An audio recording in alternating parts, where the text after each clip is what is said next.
다큐멘터리 역사를 찾아서 제35편 고구려. 지금 우리는 고구려의 마지막 임금이었던 보장왕 시대 말기의 고구려 상황을 살펴보고 있습니다. 당태종 이세민은 대군을 동원해서 고구려를 침공했다가 안시성 싸움에서 패하고 돌아간 뒤에는 전략을 바꿔서 소규모 군사로 고구려 영토의 이곳저곳을 공략하는 국지전을 벌입니다. 그것은 끊임없는 전쟁으로 고구려의 국력이 피폐해지기를 노린 것입니다. 신당서 동의열전 고구려편의 내용 일부를 들어보시죠. 고구려는 우리 군대의 침입에 지쳐서 호수가 줄고 수확이 없는데도 개소문은 성책만 증설하고 있다. 고구려 백성들은 굶주림에 지쳐 쓰러지고 있으니 그 피폐함은 이루 말로 할 수가 없는 지경이 되었다. 그대가 대총관이 되어서 내년에 30만 군대를 징발하고 출정한다면 단번에 고구려를 멸망시킬 수 있을 것이다. 당태종 이세민이 측근 장수인 장손무기에게 했던 얘기입니다. 당태종은 소규모 군사로 국지전을 일으키는 한편으로 천척이 넘는 함선을 만들도록 지시함으로써 고구려에 대한 공세를 준비합니다. 그러나 당태종은 별로 오던 또 한 번의 일전을 치르지 못하고 세상을 떠나고 그의 아들 고종이 즉위하게 됩니다. 삼국사기에는 이렇게 기록되어 있습니다.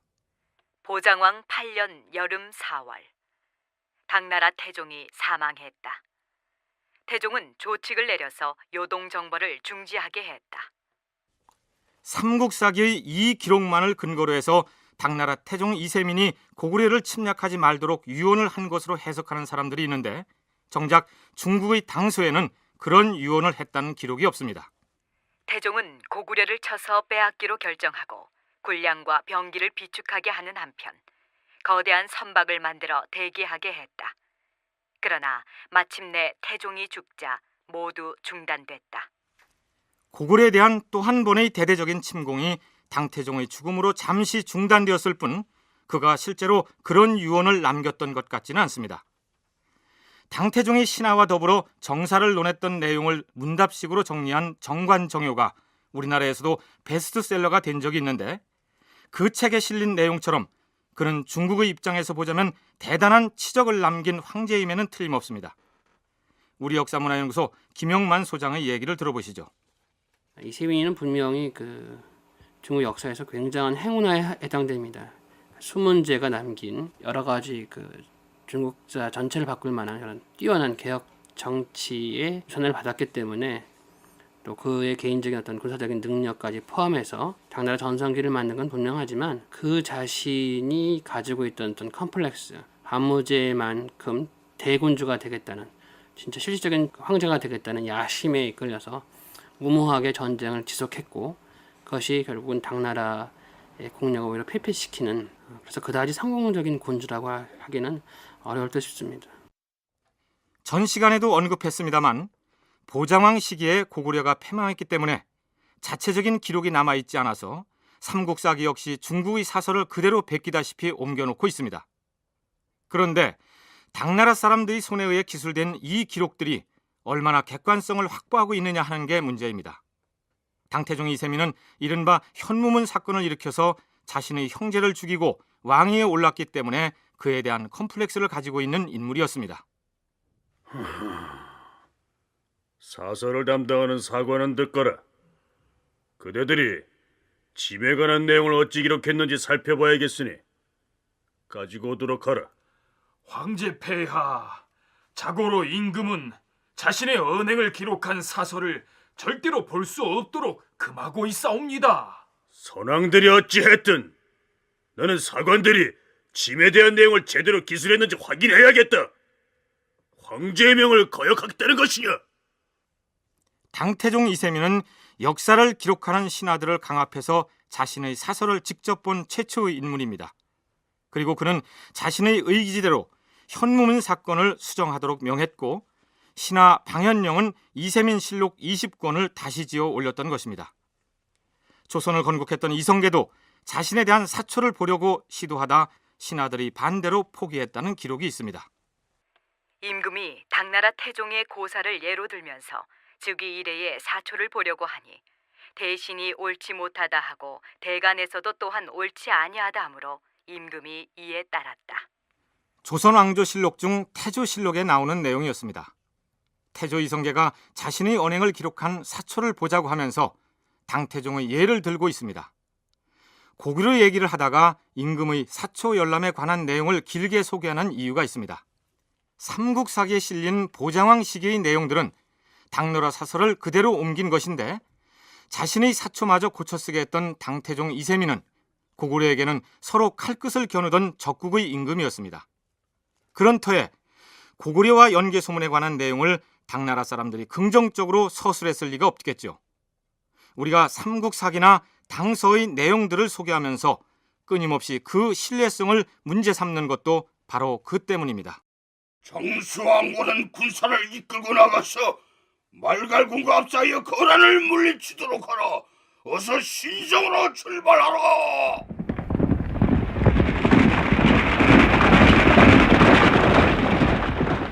당나라와 고구려가 팽팽한 긴장 관계에 있던 보장왕 13년 겨울, 연개소문은 장수를 보내 거란을 공격하게 합니다.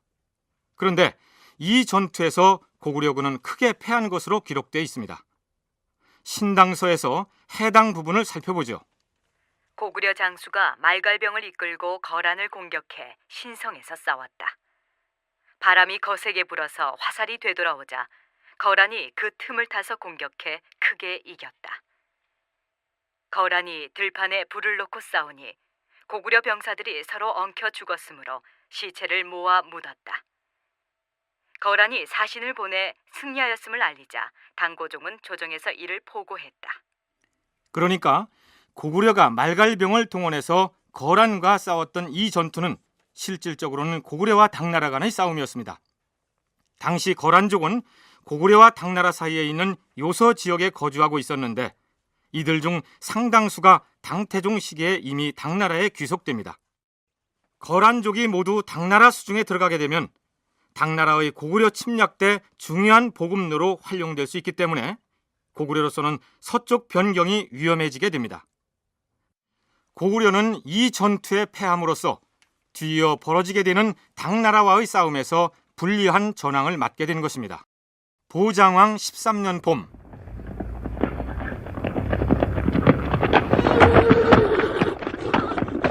신라 무열왕 김춘추가 급히 보낸 사신이 당나라에 도착합니다. 황제 폐하, 고구려가 백제 말갈과 더불어서 우리 신라의 북쪽 변경을 침공해서 33개 성을 점령하였사옵니다. 황제 폐하께서 군사를 풀어 구원해 주시기를 간청하옵니다. 알았느니라. 영주 도독 정명진과 자위 중랑장 소정방은 군사를 거느리고 가서 고구려를 정벌하라. 신라의 구원 요청을 받은 당고종은 신라와 고구려의 국경과는 관계가 없는 고구려의 서쪽 변경으로 군사를 보내서 고구려의 신성 주변에 있던 예성을 공격하고 불을 지른 다음 돌아갑니다. 당나라가 고구려의 서쪽 변경을 치면 거기 대응하느라 고구려가 신라를 더 이상 공격하지 못할 것이라고 판단했던 것입니다. 이때는 신라군과 당나라군이 연합작전을 펴지는 않았지만 두 나라 사이에 실질적인 군사동맹이 이루어졌다고 봐야 되겠죠. 이 무렵 고구려는 당나라의 대군과 일촉즉발의 결전을 앞두고 있었고 남쪽으로는 신라까지 가세해서 협공을 받을 위기에 처해 있었기 때문에 그 자구책으로 물 건너 외국에게 구원을 요청했을 가능성이 있다. 동국대 윤명철 교수의 분석이 그렇습니다. 고구려는 이미 그 이전부터도 일본 열도는 외국과 나름대로 정치적인 관계를 맺고 있었지만 특히 이 시기에 오게 되면은 본격적으로 드디어 그 당나라와 대결할 수 있는 구도 속에 당시 외국을 끌어들이기 위한 작전을 편 것으로 보입니다. 그래서 일본 서기에 따르게 되면은 656년도에 고구려가 사신을 파견했는데 그때 많은 사람들이 갔습니다. 즉 81명이 갔고요. 그 직후인 4년 후에 660년에는 고구려인 100여 명이 일본 큐슈에 내박했다는 기사가 나옵니다. 이런 것을 볼 때 고구려로서는 이 전쟁을 단순하게 당나라의 싸움뿐만 아니라 신라 백제와 함께 왜군을 끌어들여서 자신들에게 취해진 그 포위망을 푸는 그런 정책을 취했던 것으로 보입니다. 그리고 서기 660년 3월 당고종은 대대적인 출병 명령을 내립니다. 그러나 상대는 고구려가 아닌 백제였습니다. 좌무이 장군 소정방을 신구도 행군 대총관에 임명하고 신라에서 우리 당나라에 와 있던 장수 김인문을 부대총관에 명하노라. 자효위 장군 유백령은 수리꾼 13만을 거느리고 백제를 치도록 하라. 자, 출정하라!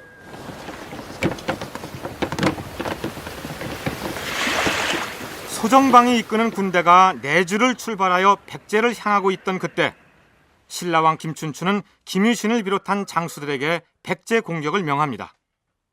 당나라와 백제에 대한 협공작전에 나선 것입니다.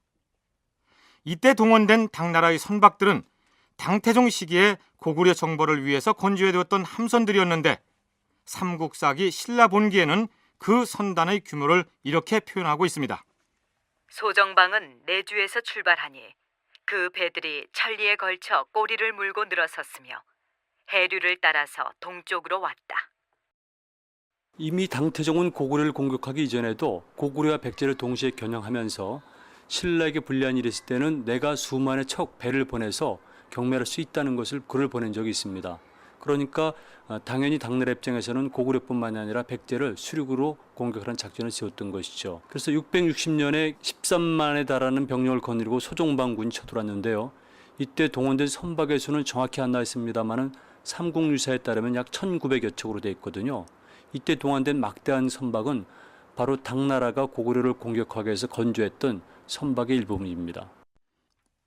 윤명철 교수의 설명이었습니다. 한편 신라에서도 태자 범민에게 백척의 병선을 거느리고 가서 소정방 일행을 맞이하게 하는데 왕자 범민이 소정방의 선단을 맞이한 것은 덕물도, 즉 지금의 서해바다에 있는 덕적도 근해였습니다. 소정방이 신라 수군의 안내를 받기 위해 정박한 곳으로 덕적도를 택한 것은 고구려를 치러 온 것인지 백제를 침공하러 온 것인지 혼란스럽게 하기 위한 작전이었습니다. 그렇다면 백제는 당나라의 침공을 예측하지 못하고 있었을까요? 김용만 소장의 얘기 들어보시죠.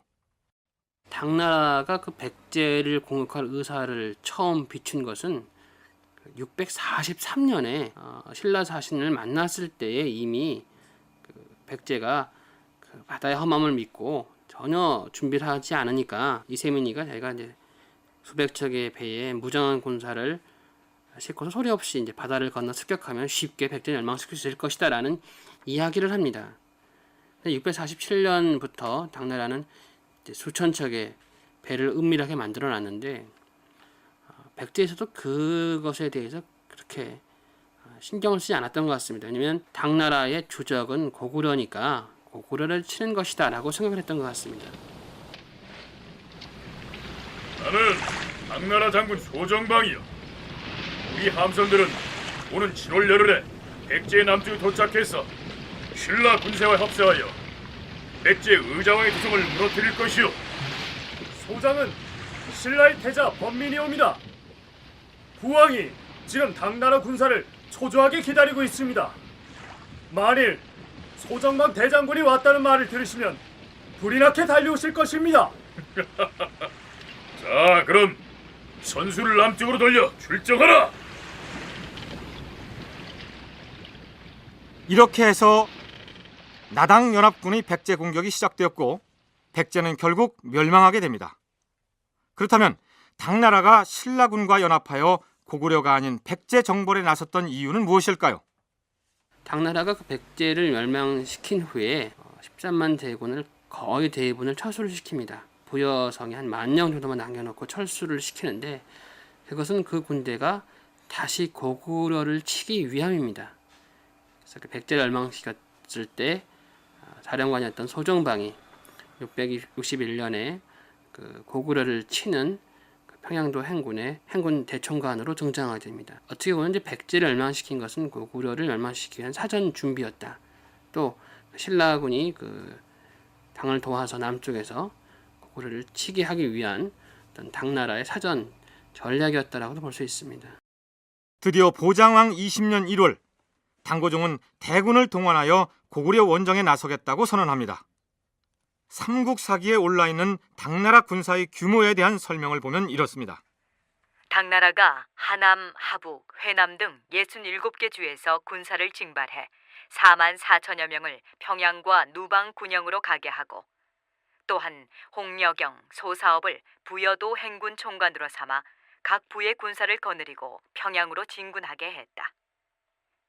이마상을 패강도 행군 총관, 계필하력을 요동도 행군 총관, 소정방을 평양도 행군 총관으로 삼아서 군사 35만을 거느리고 수륙으로 길을 나누어 동시에 진군했다. 당고종은 직접 대군을 통솔하려고 했으나 울주자사 이군구가 말했다. 황제 폐하, 고구려는 소국이온데 어찌 중국의 모든 국력을 기울일 필요가 있겠사옵니까? 황제 폐하께서 출정하신다면 군사를 적게 출동시키면 위신이 서지 않을 것이요, 많이 출동시킨다면 백성들이 평안치 못할 것이옵니다. 이는 온 나라 사람들을 피곤하게 하는 것이옵니다. 신하들이 그렇게 만류했고 당고종의 총애를 받던 측천무도 한사코 말려서 황제 자신은 출정하지 않았다. 이런 내용입니다. 어쨌든 당나라 고종은 대군을 출병시켜서 고구려 원정에 나서는데 당나라 군대의 진군 행보가 과거와는 차이가 있었습니다. 고구려의 가장 강력한 군사력을 가지고 있던 요동 지역은 정명진의 누방도 행군하고 소사업의 부여도 행군, 그리고 계필하력의 요동도 행군 3개 행군이 쳐들어가는 것으로 계획이 되어 있었는데, 이 중에 그 소사업의 군대는 먼저 철력을 친다 그러면서 아예 고구려와 싸우지도 않고, 정명진의 그 누방도 행군은 전혀 그 전쟁했던 기록조차 없습니다. 그런데 그는 이제 전쟁 중에 죽었기 때문에 아마 고구려 전쟁에서 패했는데 그 때문에 기록이 안 된 것으로 볼 수 있습니다. 그리고 계필하력의 요동도 행군은 요동 지역에 있는 안시성이나 건안성 쪽이 아니라 느닷없이 압록강 쪽으로 나타납니다. 그러니까 수천 척의 배를 동원하여 해로를 통해서 평양을 직접 공격하러 나선 군대가 당나라의 주력 군대에 있고, 요동 지역으로 출정한 군대는 요동에 있던 고구려 군대가 평양으로 이동해서 방어 태세를 취하지 못하도록 붙잡아 두기 위해서 출동한 바람잡이였다는 분석입니다. 요동을 거쳐서 평양으로 진군하는 작전은 수나라 때부터 여러 차례 시도됐으나 한 번도 성공하지 못했기 때문에 이번에는 그저 흉내만 낸 것이라는 얘기입니다. 한편 고구려 진영에서는 남성을 듣거라. 예, 아버님. 지금 당나라 군대가 압록강에 이르렀느니라. 강물이 열어서 적군이 얼음을 타고 진군해 올 것이니 정예군을 이끌고 나가 물리치도록 하라. 예, 당나라 오랑캐를 반드시 물리치고 돌아오겠사옵니다. 자, 가자! 당나라 장수 계필하력이 압록강에 도착했을 때는 강에 얼음이 얼었다.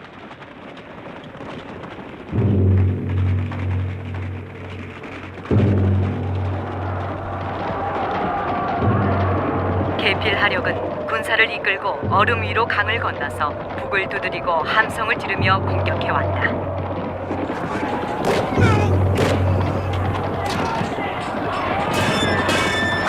고구려군이 패주했다. 당나라군이 수십리를 추격해 고구려 군사 3만 명을 죽였다. 남은 군사들은 모두 항복했고 남생은 간신히 몸만 피해 달아났다. 한편 소정방은 패강에서 고구려 군사를 격파해 마침내 평양성을 포위했다. 압록강을 건넌 계필하력의 군사들이 고구려군을 물리쳐 이겼고 소정방이 이끄는 부대는 드디어 평양성을 포위했다는데, 이 전쟁 상황을 기록한 삼국사기에 이어지는 문장은 이렇습니다. 당나라 고종이 군사를 철수하라는 조서를 내렸으므로 그들은 돌아갔다. 당나라군은 드디어 고구려의 심장부인 평양성을 포위했었는데 왜 그처럼 맥없이 군사를 물리고 말았을까요?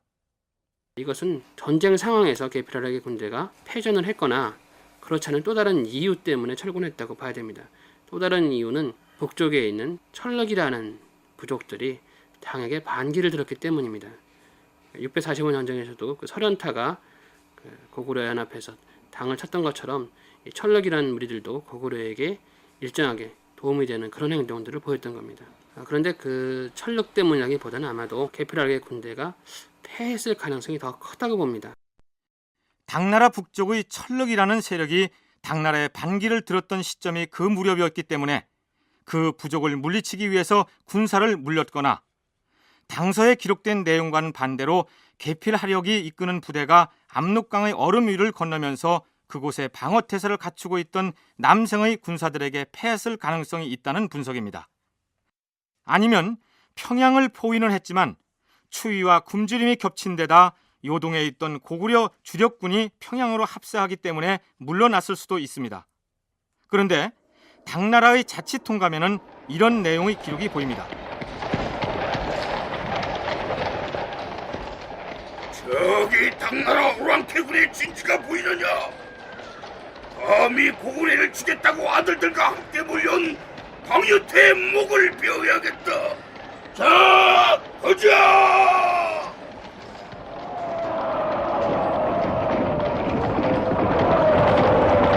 당나라의 방효태가 군사를 이끌고 사수에 진주했다가 개소문의 공격을 받아 전 부대가 몰살했다.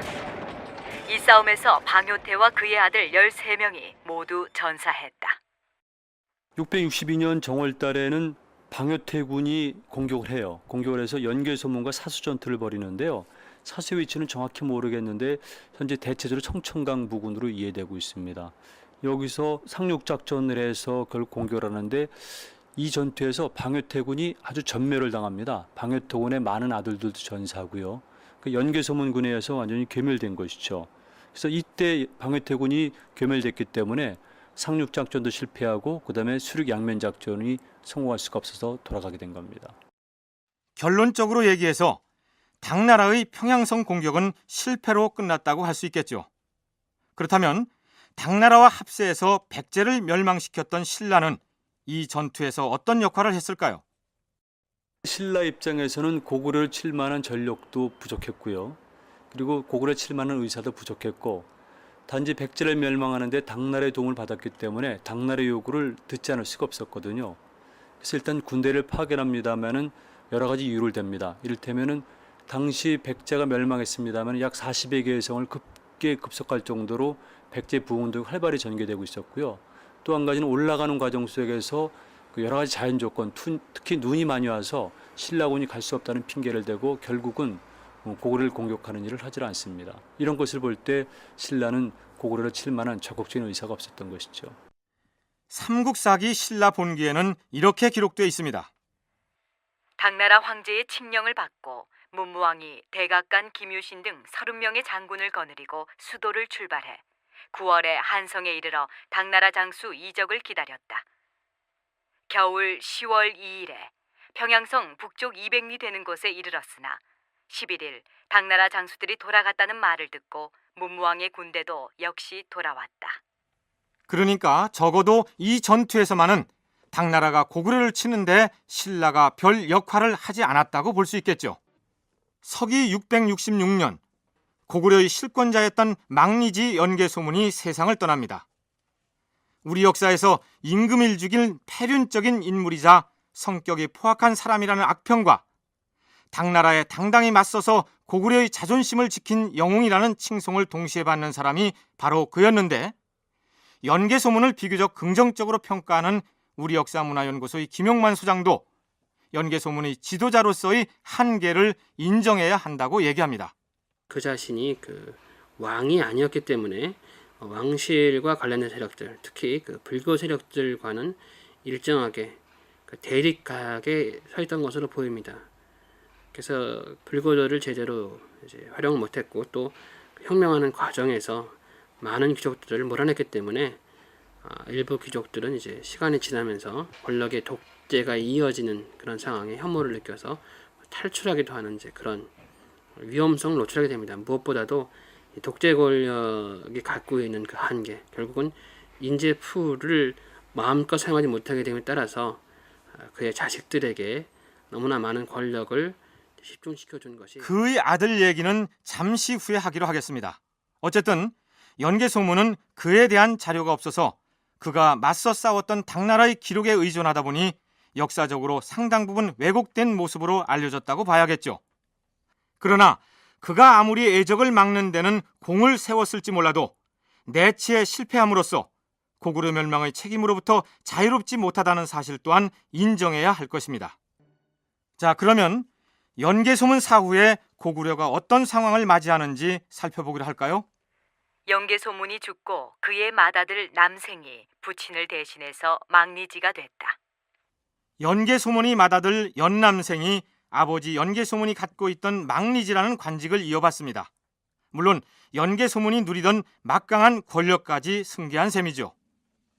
내가 이제 막 망리지에 취임하여 정사를 맡았으니 우리 고구려의 성들 순행해야겠다.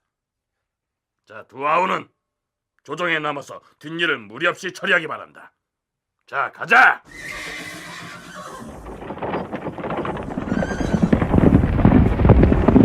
망리지에 오른 연남생은 고구려 외곽의 성들을 돌아보기 위해서 도성을 떠납니다. 그런데 그가 도성을 비운 사이에 문제가 생깁니다. 남생에게는 두 동생이 있었는데 하나는 남건이고 또 하나는 남산이었습니다. 남건, 남산 형제에게 어떤 사람이 은밀하게 찾아와서 이렇게 말합니다. 두 분은 내 말을 잘 들어야 할 것이오. 지금 순행을 떠난 망리지가 사실은 무서운 흉계를 꾸미고 있습니다. 지금 망리지는 여기 있는 두 아우가 자기 자리를 뺏을까 두려워서 당신들을 모두 처치하려 하고 있어요.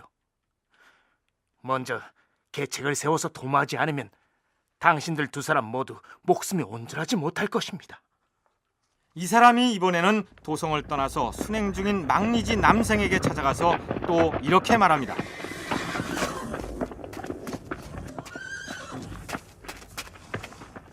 망리지 나리, 큰일 났사옵니다. 무슨 일이냐?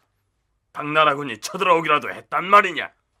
그게 아니었고 지금 도성에 남아있는 남건, 남산 두 아우가 형님이 돌아오면 자기들의 권세를 뺏을까 두려워서 망리지 나리에게 대항하여 조정으로 들어오지 못하게 하려고 계책을 세우고 있사옵니다. 뭐라고? 내 아우들이 그럴 리가 있겠느냐? 어느 한전이라고 거짓을 아뢰겠사옵니까?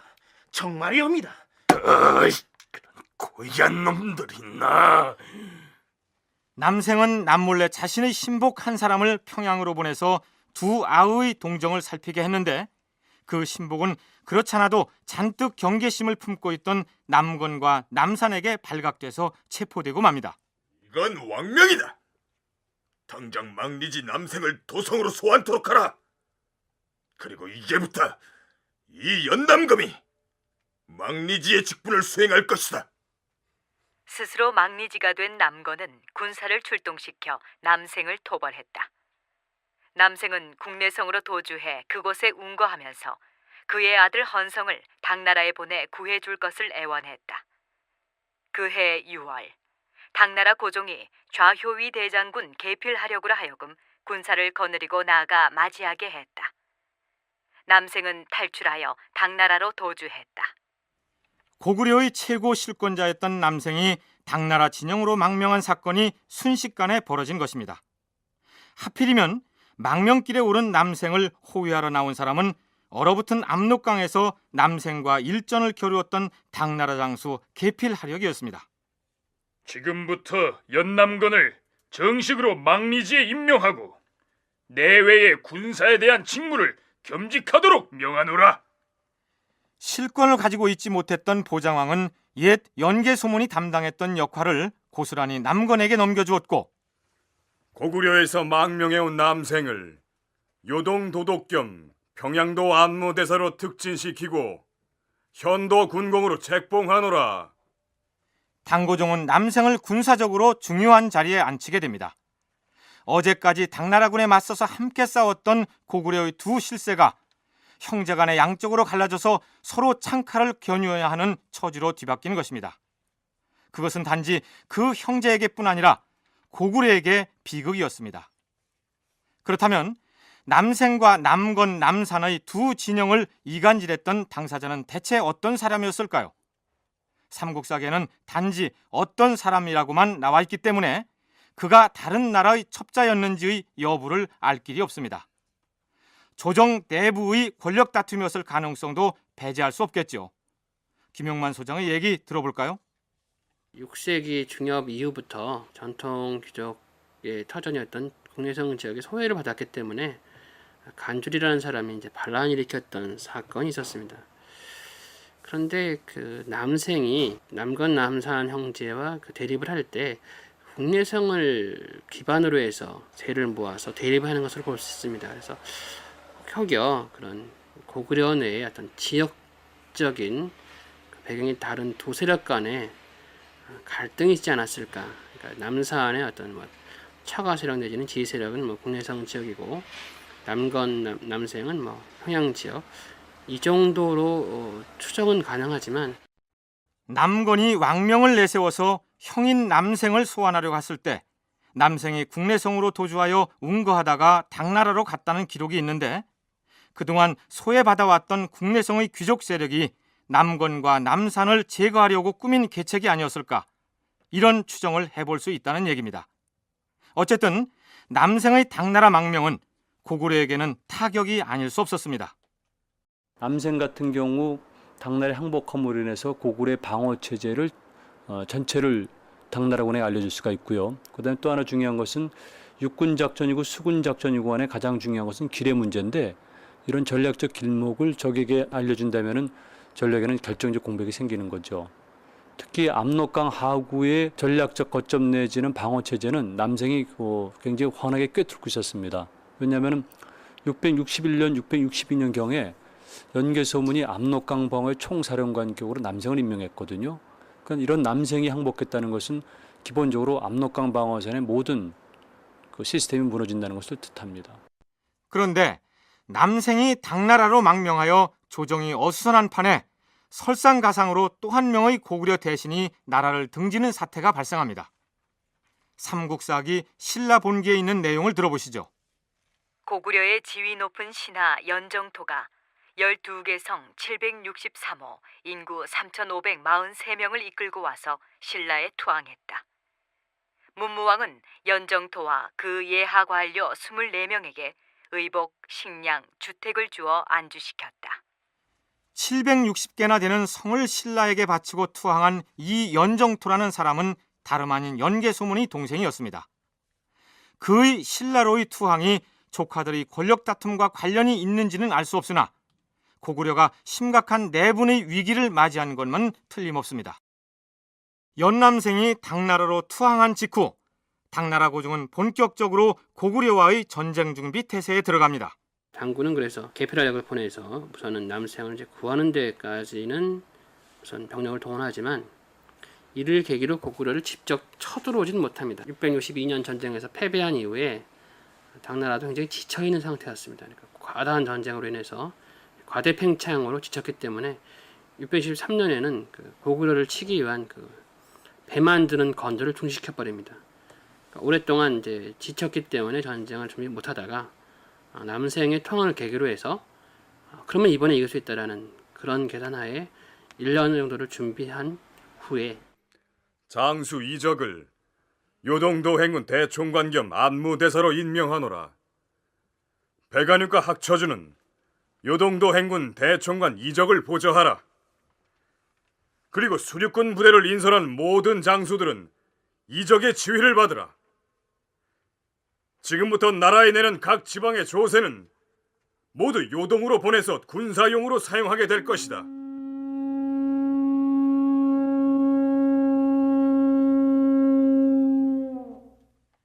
드디어 당나라군이 고구려와의 마지막 전쟁을 치르기 위해서 진군 나팔을 올립니다. 역사학자들은 이 전쟁을 고구려와 당나라의 3차 전쟁이라고 부릅니다. 소규모의 국지전을 제외하고 당나라가 대군을 움직여 고구려 정벌에 나서기는 그때가 세 번째였습니다. 물론 당나라가 고구려 정벌에 자신감을 가질 수 있었던 데에는 고구려 내부 사정에 정통한 남생을 확보하고 있다는 점도 무시할 수 없었겠죠. 한편 고종은 고구려 정벌을 위해서 신라에게도 군사 출동을 명령합니다.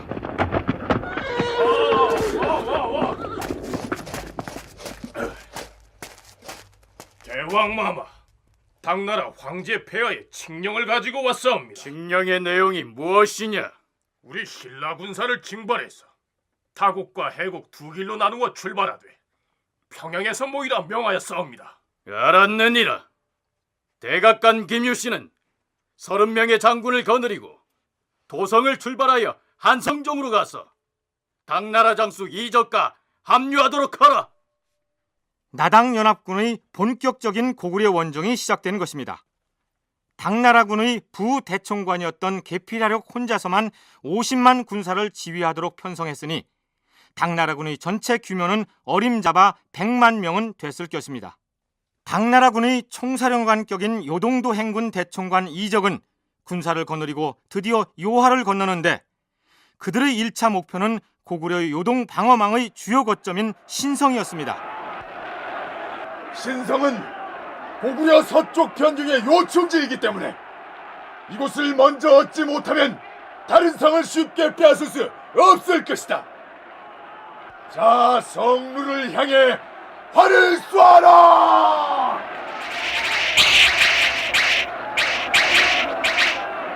그런데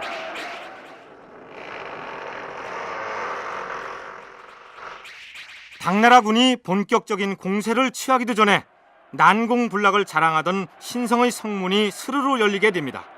어떻게 된 일일까요? 당나라 장수 이적이 고구려의 신성을 공격했다. 신성 안에 있던 고구려 사람 사부구가 성주를 결박하고 성문을 열고 나와 항복을 한 것이다. 당나라군이 진격을 계속하자 16개 성 모두가 항복했다. 이놈들! 항복이라니 무슨 소리냐! 아직 신성 안에 우리 고구려 장수 방동선과 고갈이 있느니라! 쳐들어가서 당나라군을 몰아내라!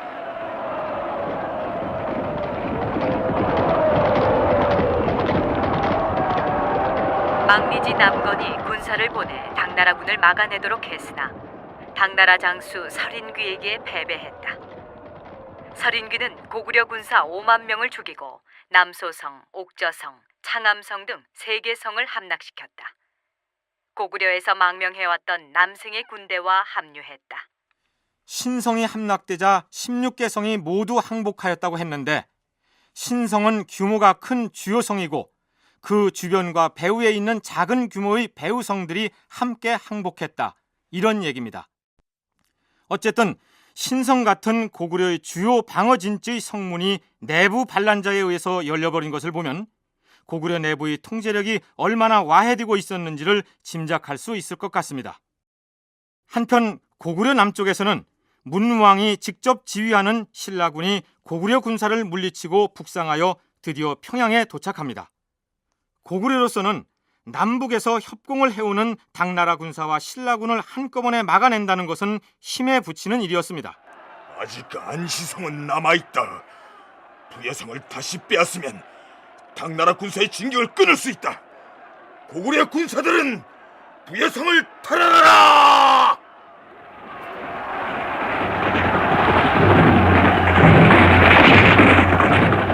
고구려에서는 남건이 지하에서 그 부여성을 이제 되찾으려는 노력, 요동 안시성 쪽에 쳐들어온 그 당나라 군대를 이제 막으려는 노력이라든가 또는 그 해상에서 당나라의 그 부대를 막는 여러 가지 그 반격 활동을 전개를 했는데 결정적으로 그 신성과 부여성 일대를 놔줌으로 인해서 당군이 고구려 내지를 쳐들어오는 길을 열어주게 된 겁니다. 그다가 그들의 숫자가 워낙 100만 정도 이르니까 결국은 평양성 일대까지 포위되었고, 그리고 기록에는 그 신라에서도 이때 약 20만이라거나 엄청난 대군을 동원한 것으로 기록되어 있습니다. 여기서 잠깐 전쟁 중에 자신의 임무를 마치고 당나라 조정으로 돌아간 가언충이라는 신하가 당고종과 나눈 것으로 기록되어 있는 대화 내용을 잠시 살펴보기로 하겠습니다.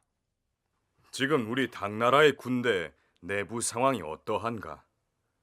이번에는 고구려를 멸할 수 있겠는가? 그러하옵니다, 황제 폐하. 아니 무슨 근거로 그리 쉽게 승리를 장담하는가? 반드시 승리할 것이옵니다. 이전에 태종 황제께서 고구려 원정에 나섰을 때 뜻을 이루지 못한 것은 고구려에 빈틈이 없었기 때문이옵니다. 속담에 군대에도 중매자비가 없으면 중도에 돌아선다는 말이 있사온데, 이제 남생 형제끼리 서로 싸워서 남생이 우리 당나라 군사의 향도가 됨으로써 적의 내부 상황을 우리가 모두 알고 있지 않사옵니까? 듣고 보니 그러하구나. 그리고 고구려는 거듭 흉년이 들고 백성들은 지진으로 땅이 갈라지고 인심이 흉흉하니 이번 원정이 마지막이 될 것이옵니다.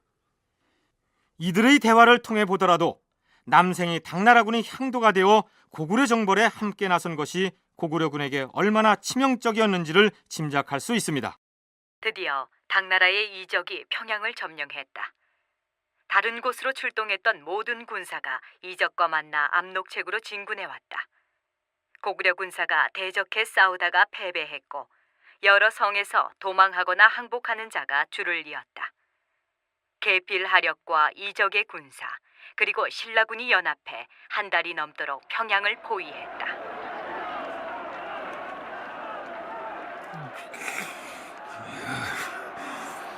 장수 연남사는 듣거라. 이제 더 버틸 수 없으니 수령들을 이끌고 나아가 당나라 장수 이적에게 항복하도록 하라. 예, 대왕 마마. 보장왕이 남산으로 하여금 수령 98명을 거느리고 백기를 들고 나가 당나라 장수 이적에게 항복하게 했다. 이적은 예를 갖추어서 접대했다. 결국 보장왕은 항복을 하고 맙니다. 그러나 망리지 남건은 보장왕의 항복 명령을 받아들이지 않습니다. 대왕마마, 항복이라니 무슨 당치도 않는 말씀입니까? 아니되옵니다. 군사들은 성문을 굳게 닫으라. 우리는 결코 당나라 오랑캐들에게 무릎을 꿇지 않을 것이다. 자, 고구려의 정예 기兵은 뒷문으로 나가서 당나라군과 맞서 싸우라. 남건은 자주 군사를 출동시켜 싸웠으나 그때마다 패배했다. 자, 그런데 이 마지막 순간에 또 한 명의 배반자가 나옵니다. 망리지 남건은 신성이라는 승려에게 군사에 관한 일을 맡겼는데 승려 신성은 당나라 장수 이적에게 비밀리에 사람을 보내서 투항하겠다는 의사를 전합니다. 그리고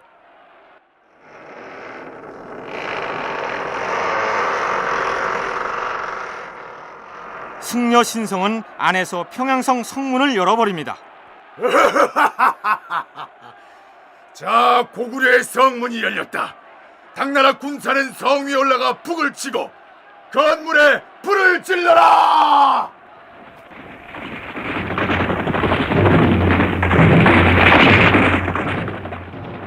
고구려 왕 보장과 망리지 남건을 사로잡아라.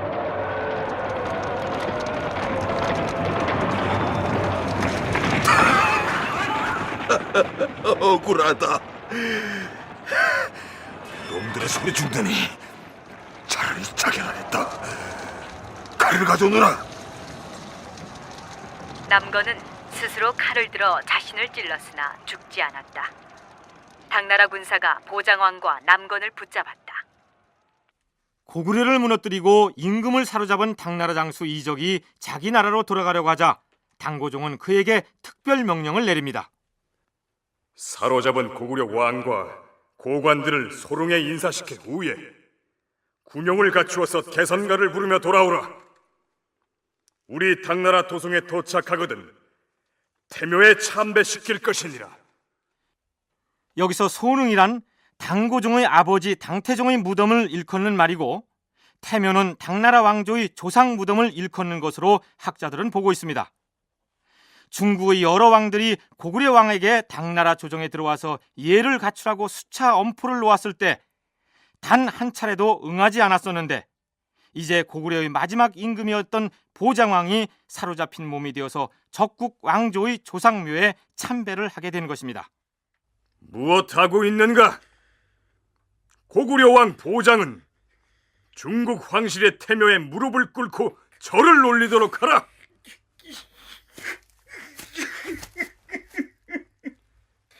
중국의 황제로서 명하노라. 고구려왕 보장은 정치를 자기 의지대로 한 것이 아니므로 죄를 용서할 것이다.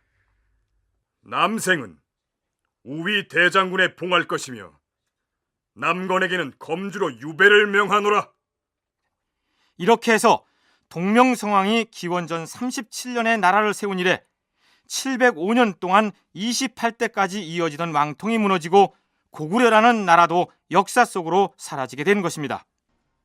그렇다면 이전의 전쟁 때는 고구려 공격에 소극적이었던 신라가 고구려와 당나라의 마지막 전투에 20만이라는 대군을 파견하여 당나라와 연합작전에 나섰던 배경은 무엇일까요?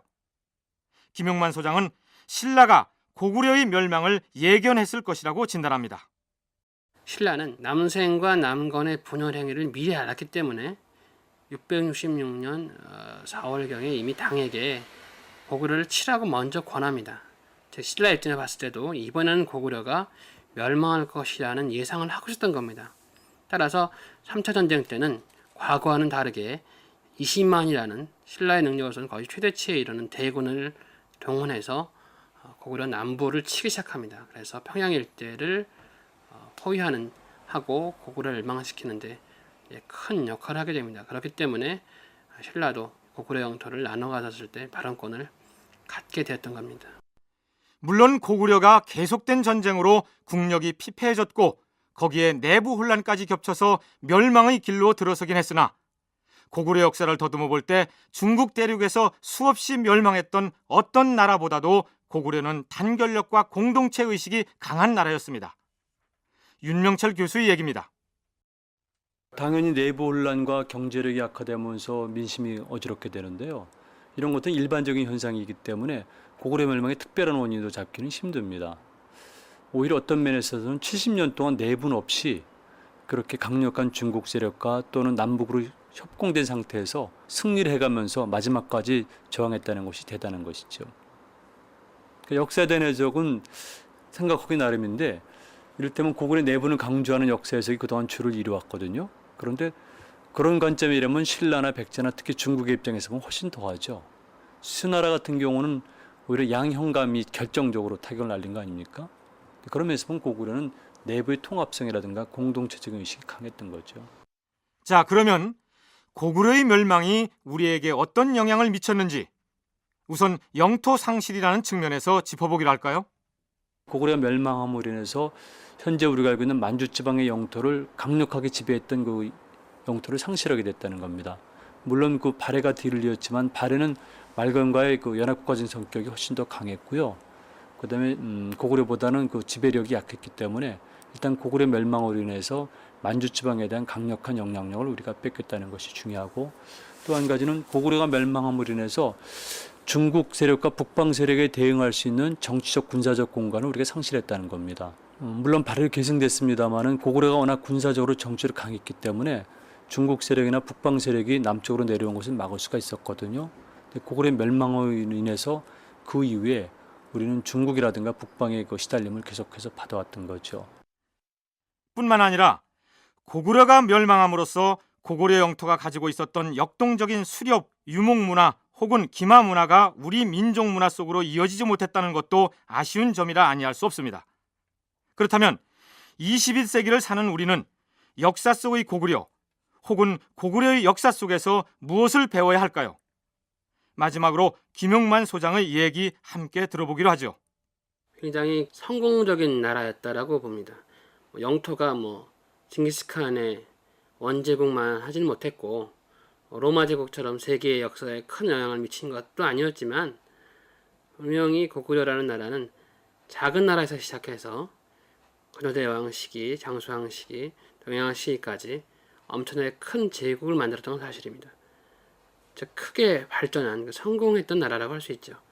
게다가 당시 인구가 몇 배나 되고 더 커다란 수당을 물리칠 수 있을 만큼 자부심을 갖고 사람들에게 이제 희망을 심어줬던 나라, 그리고 무엇보다도 어려운 환경에 처했던 나라를 발전시켰던, 노력하고 또 무엇인가 이루려고 했던 그런 자부심이 넘치고 당당했던 나라라고 봅니다.